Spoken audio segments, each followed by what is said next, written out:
Bienvenue dans la suite du tuto, donc on va voir comment réaliser la tronche de Blender. Donc c'est assez simple, on va réaliser cette partie-ci, celle que vous voyez en bleu. Alors on va reprendre le fichier de départ. Raté. Ah merde, on va la refaire. Hop, voilà, on est bon. Alors, donc on va reprendre le fichier de départ et on va, alors pour qu'on affiche ça, c'est bon. Et on va tout simplement, en fait, éditer la tête, donc un nouveau corps. Donc ce qui est important pour l'impression 3D par la suite, c'est bien d'avoir une partie en fait séparée, vous voyez, que je puisse choisir mes ensembles. Alors, revenons à nos moutons, non plus, voilà, merci. Alors, on va commencer par éditer donc la partie du tronc central de la tête. Donc je vais créer un nouveau sketch avec cercle, donc center diamètre circle, et on va reprendre exactement la même taille, c'est-à-dire 1 cm. On va ensuite faire une extrusion. Donc on avait mis, je crois, 3 mm, quelque chose comme ça. Hop, 3. Voilà. Là, vous faites New Body. OK. Donc on voit bien que ce n'est pas jointif, ce sont bien deux corps séparés, ici. Idem, on va reprendre l'outil cercle, toujours, et on va cliquer sur la face. Hop, et on va agrandir. Et je vais de nouveau extruder cette partie. Alors pour l'extrusion, je vais réactiver le canevas et mettre deux faces. Voilà. Donc là, je fais mon extrusion. Hop, hop, toujours New Body. Extrusion en cours. Hop, et on va se mettre à peu près au départ de l'arc de cercle. Donc là, vous faites New Body. OK. On va revenir ici dans Body et on va tout simplement désactiver le corps. Et on va utiliser un premier outil qui va permettre de joindre cette partie-ci à celle-ci. Donc pour ça, vous allez prendre Combiner, vous sélectionnez la première partie, puis la deuxième, et sélectionnez Joindre. OK. Donc maintenant, regardez si je fais Make, j'ai bien un ensemble. La dernière partie qui est ici, donc on peut utiliser l'inspecteur qui va permettre de prendre le radius. Donc on a un radius de 6 mm, ce qui nous fait un diamètre de 12 mm. Donc on va prendre l'outil sphère, on va cliquer sur la surface du haut, on se met au centre, et 12. On va choisir Join, et OK. Il nous reste maintenant à créer l'antenne de la partie ici et là. Donc pour ça, on va tout simplement se mettre deux faces. On va créer une sphère et on va la mettre sur le plan ici. Hop.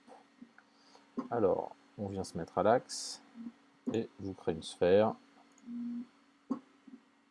Hop, je joins d'à peu près 3 mm, peut-être même un peu plus, on va dire 4. OK. Et cette sphère, donc vous voyez, j'ai choisi joindre aussi, et cette sphère, je vais tout simplement la bouger en la descendant, en faisant Move Copy, ce qui me permet de l'aligner à peu près au réel.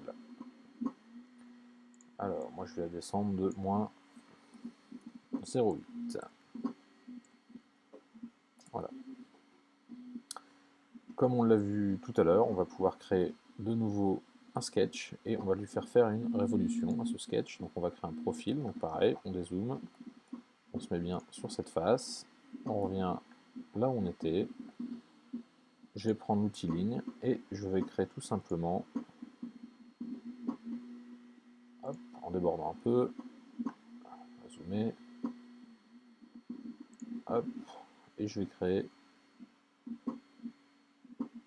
mon antenne. Hop là. Donc là, j'appuie sur Shift, je passe en vue 3D, je vais sélectionner révolution, hop, et là, pareil, angle full. Là, vous pouvez faire joindre, hop, vous sélectionnez l'axe de rotation, OK. Et bien, il nous reste à créer la sphère, on revient de face, vous pouvez dézoomer, Et on va la créer, cette sphère, comme on l'a fait tout à l'heure, sur ce plan. On revient et on va pouvoir ici se mettre à peu près à l'axe et créer une sphère, donc joindre, pareil, 2 mm, et cliquer sur OK.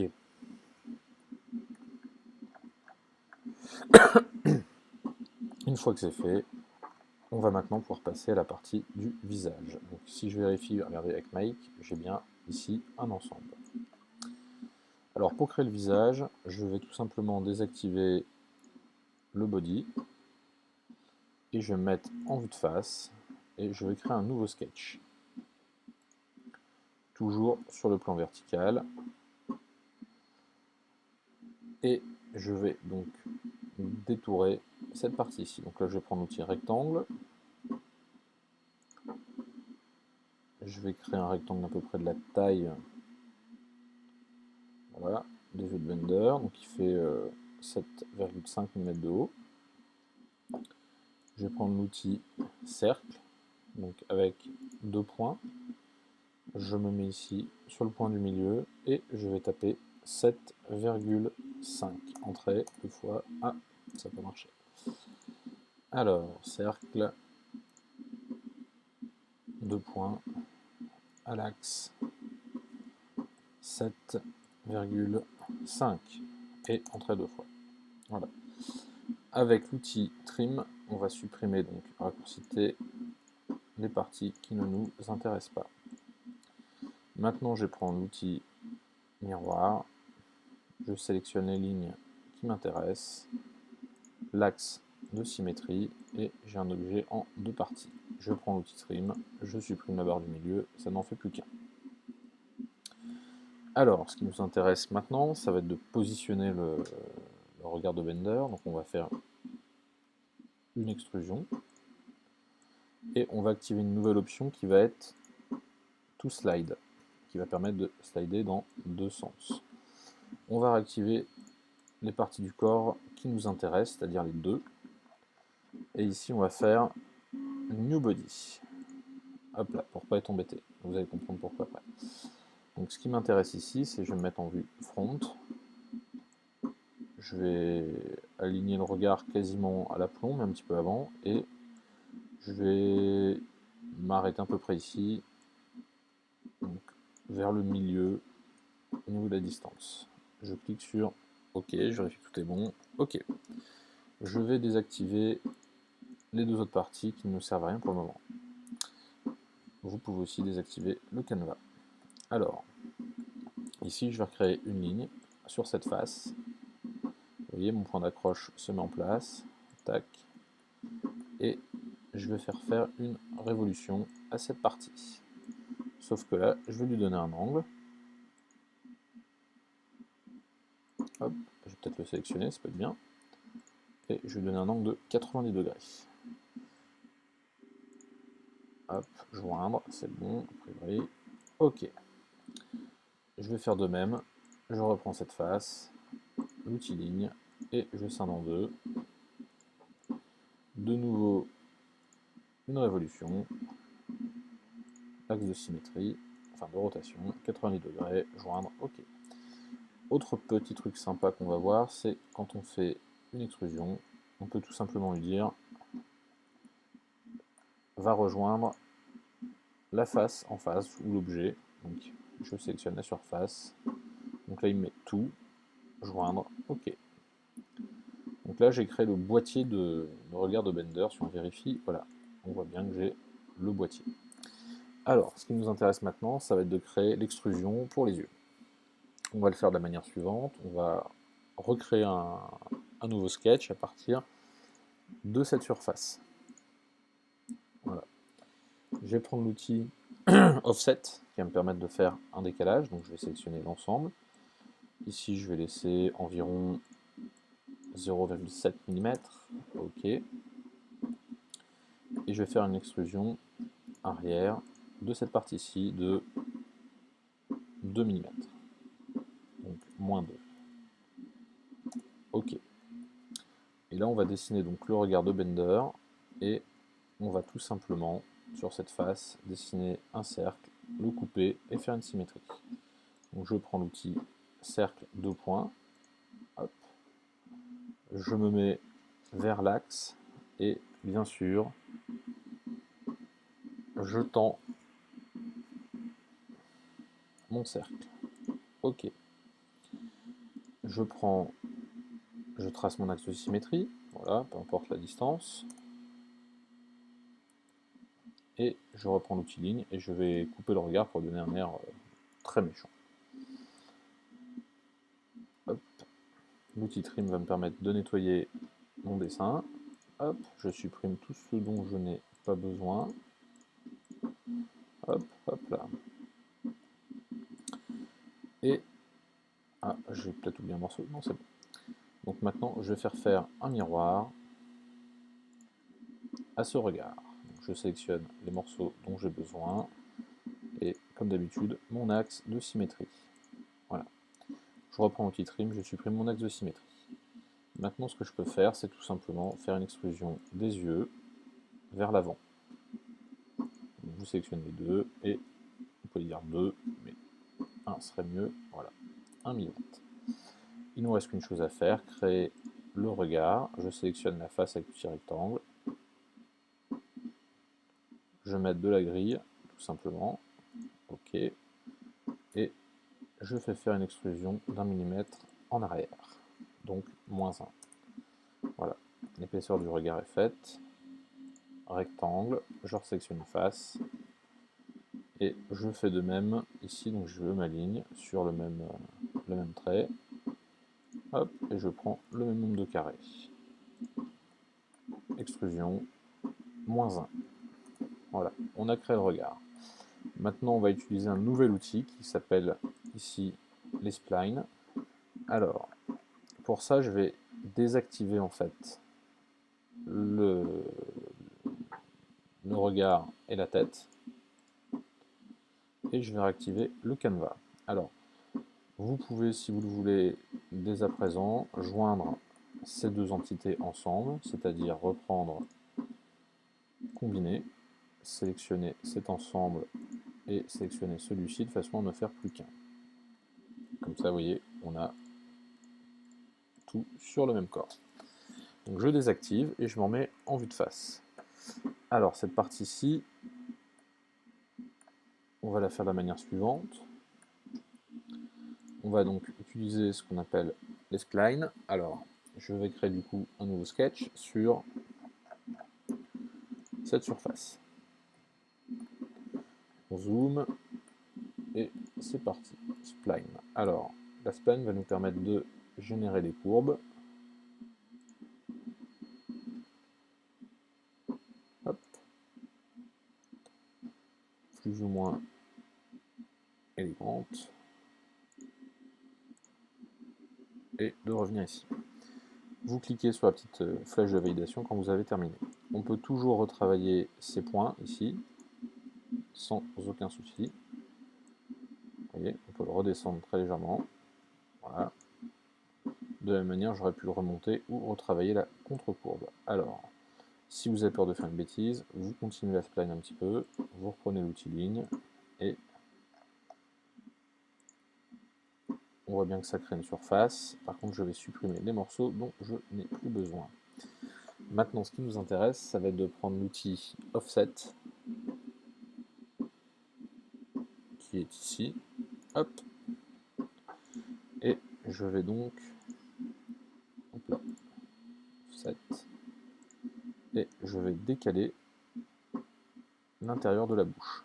Alors, si vous voulez gagner du temps, vous pouvez très bien supprimer au préalable la ligne d'axe, hop, reprendre Offset,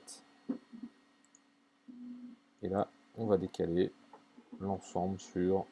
Alors, on va essayer d'être généreux, c'est pour une impression 3D après, il faut quand même que les détails se voient. On va dire sur 4. Si c'est un peu trop pour vous, vous redouble-cliquez ici, vous faites 0,3. OK. Alors, on va créer maintenant toute la dentition de Blender.